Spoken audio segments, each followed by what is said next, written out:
మరి జిల్లాలో ఉన్నటువంటి అన్ని నియోజకవర్గాల్లో అందరినీ కూడా అక్రమంగా అరెస్ట్ చేసి హౌస్ అరెస్ట్ చేయడం బాధాకరం.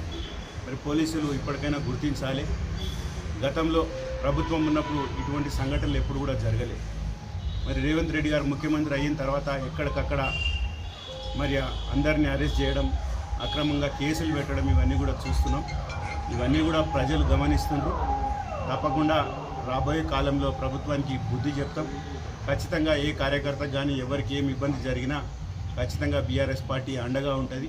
మేమందరం కూడా కలిసి పోరాడి ప్రజల పక్షాన న్యాయం జరిగే విధంగా ఖచ్చితంగా పోరాటం చేస్తాం. ఇప్పటికైనా పోలీసులు తప్పకుండా ఒకసారి ఆలోచన చేయాలి. గత ప్రభుత్వంలో ఏ రకంగా ఉండే పాలన ఇప్పుడు ఏ రకంగా ఉంది కాబట్టి వారు తప్పకుండా వాళ్ళ వృత్తి ధర్మాన్ని నిర్వర్తించాలి. ఖచ్చితంగా పాలన అందరూ కూడా సమానంగా చేసే విధంగా పోలీసులు గుర్తించాలని మీ అందరికీ కోరుకుంటున్నాను.